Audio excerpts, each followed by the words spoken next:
네, 안녕하세요. 랑랑입니다. 자, 7월 10일에 주택시장 안정 보완 대책이란 이름으로 부동산 대책이 또 하나 나왔습니다. 자, 그래서 이러한 대책들이 대구에서는 어떻게 적용이 되는가 한번 살펴보도록 하겠습니다. 많은 분들이 이 대책과 관련해서 많은 질문들을 주셨어요. 쪽지도 많이 주셨고, 아무래도 연이어서 부동산 대책들이 많이 터지고 있는 만큼 막연한 겁으로 다가오는 경우가 많은 것 같아요. 그래서 뭐 과대하게 내가 고려하지 않아도 되는 상황인데 고려를 한다거나 혹은 이제 뭐 값이 많이 떨어지는 거 아닌가 이렇게 이제 바라보시는 분들이 있었기 때문에 일단은 어떻게 흘러갈 것인가, 그리고 이로 인해서 조금 수혜를 받는 곳은 어딘가, 이런 것들을 한번 살펴보도록 하겠습니다. 자, 먼저 내용을 한번 보시면 주택시장 안전 보완 대책이란 이름으로 발표가 되었었고요. 그리고 목차를 보시면 아시다시피 크게 네 가지 중요한 부분으로 나왔다라고 생각하시면 됩니다. 서민 실수요자 부담을 경감시키겠다. 그리고 실수요자를 위한 주택 공급을 확대하겠다. 세 번째, 다주택자 단기 거래에 대한 부동산 세금을 강화시키겠다. 등록 임대사업제, 즉 임대사업자 제도를 보완하겠다. 크게 요 네 가지였고요. 우리가 살고 있는 대구의 측면에서 봤을 때 가장 중요한 거 하나만 꼽으라면 세 번째 거, 다주택자 단기 거래에 대한 부동산 세제를 강화하겠다. 즉 세금을 전체적으로 올리겠다. 이 부분이 가장 중요하였고요. 그 다음으로는 뭐 첫 번째, 서민 실수요자 부담 경감 정도가 되겠고, 나머지 내용들은 그냥 이런 게 발표되었구나 라는 느낌으로 한번 살펴보시면 될 것 같습니다.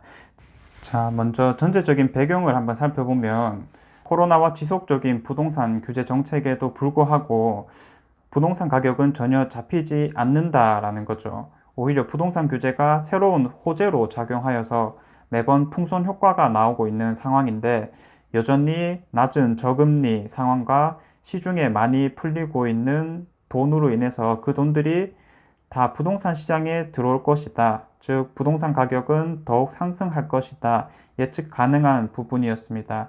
자, 그래서 더 이상 사고 파는 사람들을 가만히 놔둘 수 없다라는 정부의 강력한 입장이 보이는 이번 대책이었고요. 아파트 가격이 자연스럽게 오른다 하더라도 이게 서민들이 따라가기가 정말 벅찬 상황인데, 현재 투자자들이 진입하여서 한 번에 올린 가격들은 서민들에게 큰 박탈감으로 작용합니다. 자, 그래서 이를 방지하고자 부동산 세금 모든 부분에서 전체적인 세율이 올랐다라고 보시면 되거든요.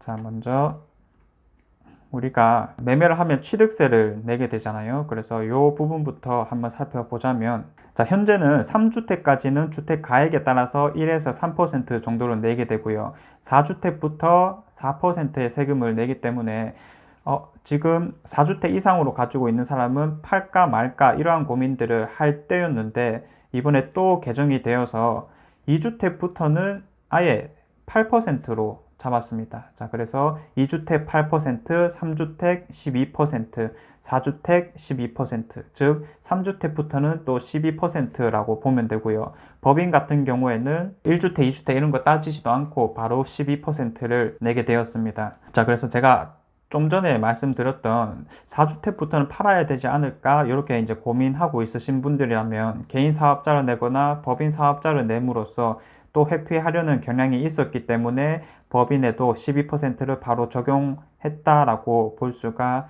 있겠고요. 기존에 한 3배 정도 되는 금액이라고 보시면 되겠습니다. 자, 그리고 여기서 끝이 아니죠.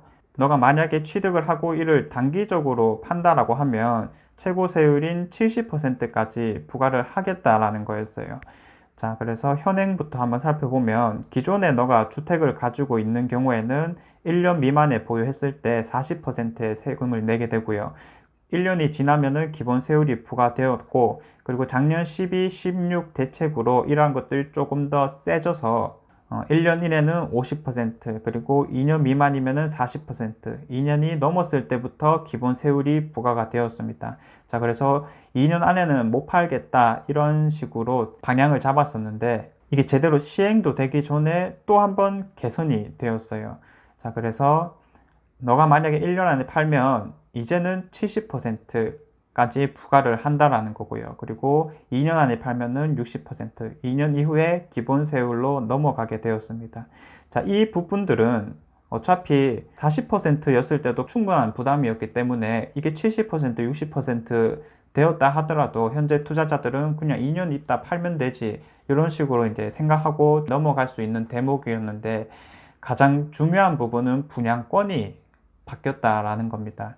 자, 분양권 같은 경우에는 이번에 개선됨으로써 1년 안에 팔게 되면은 무조건 70%를 내게 되었고요. 그리고 1년이 경과된 시점부터는 60%를 내게 되었습니다. 최근 신축 아파트에 대한 관심이 과도하게 쏠리고 있고, 또 분양가 제한 정책으로 인해서 분양가가 주변 시세보다 오히려 낮게 나오는 경우에는 프리미엄 거래를 많이 하는 케이스가 있었습니다.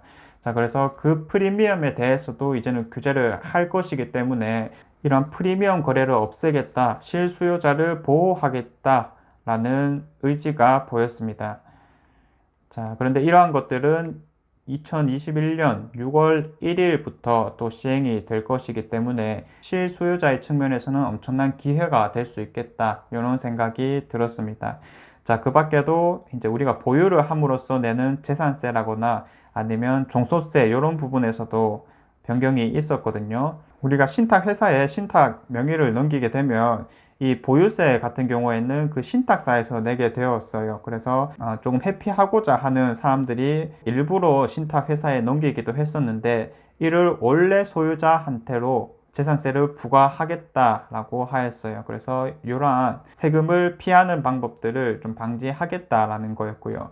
그리고 종부세 같은 경우에도 중과세율을 또 인상하기로 하였어요. 자, 대구 같은 경우는 조정 대상 지역이 없기 때문에 3주택 이상인 경우만 신경 쓰면 될 것 같은데, 자, 현행을 보시고 또 개정 사항을 보시면 되겠습니다. 현행보다 개정 사항이 한 2배 정도는 올랐다. 자, 그래서 종합해서 말씀드리자면, 취득세, 우리가 취득할 때 내는 취득세, 팔 때 내는 양도소득세, 그리고 보유함으로써 내는 재산세나 종부세가 모두 다 인상이 되었기 때문에 단기 투자라든지 다주택자들에 대한 부담이 엄청나게 커졌다라고 볼 수가 있겠고요.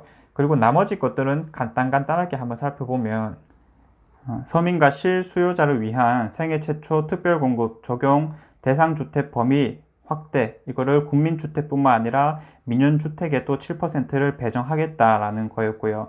그리고 소득 기준을 완화시키고 또 신혼부부 특별공급 소득 기준도 완화한다는 겁니다.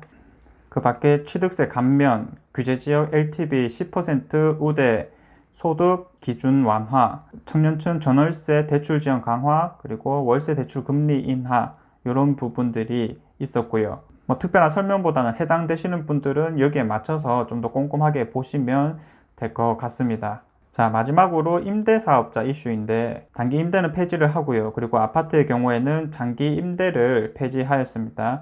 즉 현재 남은 건 빌라 주택에 대한 장기 임대만 남은 겁니다. 자, 그것도 기존의 8년이 아니라 10년까지 더 늘려서 앞으로 하겠다라는 거고요.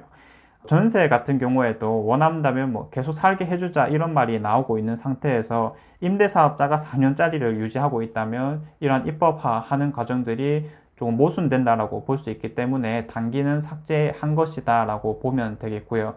그리고 최소 10년은 유지해야지 너가 임대사업자로 혜택을 누릴 수 있을 것이다. 자, 이렇게 보여지는 대목이었습니다. 자, 그래서 앞으로는 정말로 전세 부분에 대해서 주택임대차 보호법에서 보장해주는 기간이 길어질 수 있겠다라는 예측이 가능했었고요. 현재 임대사업자로 등록되어 있는 주택은 그 의무기간이 경과하면 자동적으로 말소되게끔 하는 내용이 있었습니다. 자, 그래서 향후 추진 일정을 또 한번 살펴보면, 세법 같은 경우에는 7월 임시국회 통과를 목표로 조속하게 추진하겠다라고 했는 만큼 앞으로 어떠한 내용들이 더 나올 것인가, 언제부터 바로 적용이 될 것인가, 이런 것들을 살펴봐야 될 것 같고요.